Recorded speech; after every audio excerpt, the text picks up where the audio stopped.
name is Keith Stanley. I'm the Main Street Manager for the SOHI District, and today I'm with a special guest. Can you introduce yourself? Yes, I'm Richard Cox. I'm the Executive Director of Neighborhood House. Okay, what's Neighborhood House? What is it all about?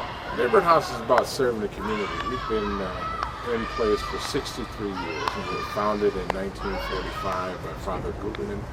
And Father Gutman also founded Silver Spring Neighborhood Center several years later. So there's a number of community-based institutions that are out here trying to empower and serve the residents of the community.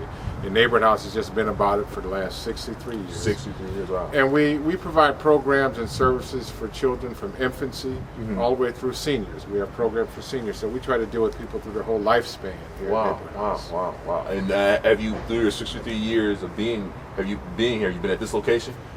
In this general vicinity. This building's been here for a long time. They were founded in the church first, and then this building was built. So we've been at this location for a very long time. In fact, the street we're on, Richardson Place, is named after a long-term executive director here, Ray Richardson, who had been here for, I think, over 20, 25 years, and really built Neighborhood House up and strengthened the programs here, extended its tie into the community. And in his honor, after he had passed unexpectedly, they changed the street. It used to be Dunbar Place, and it's now Richardson. Yes, my name is Greg Shaw. I'm the Teen Program Coordinator here at Neighborhood House. Neighborhood House, you said it's the Teen Coordinator? Yes. Okay, now Greg, where are we today? Where are we standing at? Well, this right here is basically the mainstay of the teen program. This is called the Teen Lounge area. And behind us right here is a mural that was done with an artist by the name of Amar Nasramo. And what you're looking at is actually the five senses of the neighborhood. Wow. You know, we have the taste, the nose, the family, the food over there, the French fries. It sort of look green, but it's edible. You know, the sounds. Right. These are the five senses. That is amazing. Yeah, you know, it was a collaboration with him and the teenagers. For the most part, they came up with the idea, they did a little work, and he finalized it. Now, what is a neighborhood house? I'm sure people will say, "What is the neighborhood? It's a house I go. This is a neighborhood." I mean, what is a neighborhood house? What is the concept? Well, the neighborhood house was well, I'll start from the beginning. It was founded in 1945 by Father Reinhard Gutman. Okay. And I guess his ideals was to put a place in the neighborhood that the kids, the families could come to feel safe, to have things to do. You know, maybe get a meal, play some pool, and have a good time. And so it more or less has blossomed because we've been here for over 60 years now. So when he started in 1945, this was the existing location. Well, no, actually over on 27th Street, right across from what is now the China Taste. Okay. It was right across the street. Where are we standing at right now? Well, this is the Neighborhood House Gymnasium. Okay. Which used to be the home of the Hurricanes, our basketball team, but now it's the home of the hard hitters. Our table tennis team. Oh, table tennis. Right. So you guys have a table tennis or a group here that plays table tennis? Right. Wow. We started last year. We collaborated with the Shorewood Table Tennis Club out of Shorewood. Okay. We went there a couple of times and we noticed that, wow, this is something I think we might want to do. So we were able to purchase 6 tables. Oh, wow. And last year we hosted our first table tennis tournament. Wow. Yeah, we played Shorewood Table Tennis Club and Milwaukee High School. How did you do? We came in first place. Yes, Keith, this right here, this is a portion of the Father Bob Hall Rec and Tech Center. It was dedicated from Father Bob Hall about 3 to 4 years ago. And right here, we have about 20 to 22 computers here, which is utilized by all the different programs in the agency, the early childhood, all the way through to the teen program. Through this door right here, we have a very small library, but it has a lot of knowledge, a lot of books for the kids to utilize here. Once again, Keith, right here, this is part of our Father Bob Hall Rec and Tech Center. This is the skating room, as you can probably tell. It looks brand new. The kids actually love this area. Again, this is utilized by the early childhood, the kids club, and the teen program. The skating room also periodically they rent it out to different other like high schools and or different groups to throw skating parties down here. We had a collaboration with the West Side Rollers at one time, which is a skating organization to come in and teach our kids the rigors of skating, the willy legs and all that kind of stuff. You know, again, I wasn't involved in any of that. My skating days are over and been done with. But this is another focal point of Neighborhood House, the skating room. Yes, my name is Jessica Price, and I'm the Bridge Program Coordinator at Neighborhood House. Jessica, where are we today? We are in the Science Lab. The Outdoor Environmental Education Department uses this room a lot, as well as the Outdoor Adventure Department, which is what I also head up. Okay. Now, what is this lab used for, and how are the youth involved here at Neighborhood House?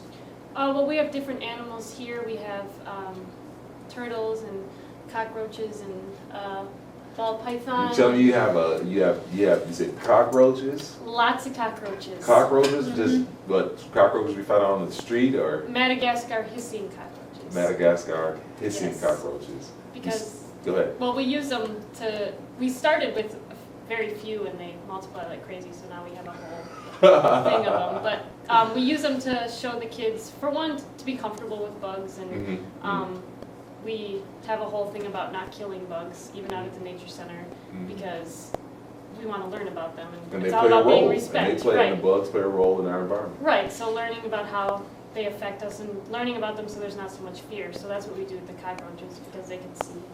You mentioned some other things. You said you have a turtle, We have two turtles, Clyde and Gert. Clyde and Gert. You have a snake, Yes, Mitch, and he's a ball python. ball python. Yes. Mitch. How old is he? You know? Oh, he's pretty old. I think he might be 6 or 7. 6 or 7. That's amazing. I see behind us we have a fish here. I believe it's Fluffy.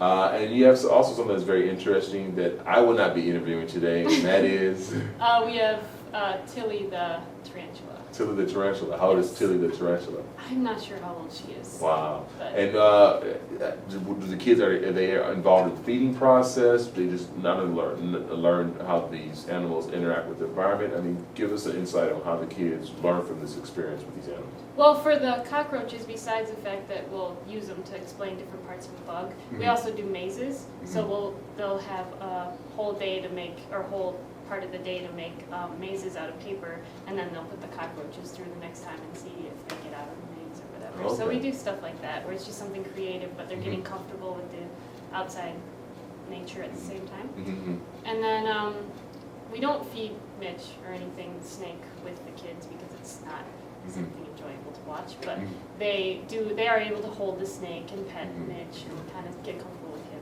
And Tilly doesn't really like to be held either, so I can understand. she's just something we look at.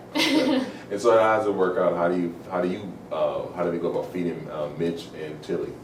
I think Tilly eats crickets. I'm not sure what. Yeah, I'm pretty sure she eats crickets because they smell, and so I think she eats crickets. But Mitch is carnivore, so he eats mice. Wow. So put a mice in there and he chases it. Is that a live mice? Yes. Oh my goodness. Which is why we don't show the kids. I can imagine. Sometimes we'll show the teens, but not the little guys. Now, do you have something interesting here? It has to do with, I guess, water and a hydro system. Can you explain a little about that, Jess? Yeah. Well, that's with the Outdoor Education Department, and Jamie Shorts works with the Bridge Program. Every Thursday we do a class with her, and she's doing hydroponics. So what we're trying to do is set up the system where it filters through, I feel like it's perch, but I'm not sure, and the turtle and the wastewater, and then we use that water to grow herbs, and we're hoping to make a partnership with area businesses where we can grow the herbs and then sell them. So it'll be like really a year-round thing where the kids can learn about how to grow something, but also entrepreneurship and business. If there's anything people could take away who may be watching this video, could take away about the Neighborhood House, what would you tell them about the Neighborhood House? I'd encourage them to come visit us, read about us on our website, see what we're like, and then volunteer. We can come here and use a lot of volunteers, and they can become ambassadors for Neighborhood. Those who are interested, I make sure to have the information at the bottom of your screen so you can take a look at their website, and you can give them a call if you're interested in volunteering. Richard, I appreciate your time. No problem. Thank Take you. care. All right.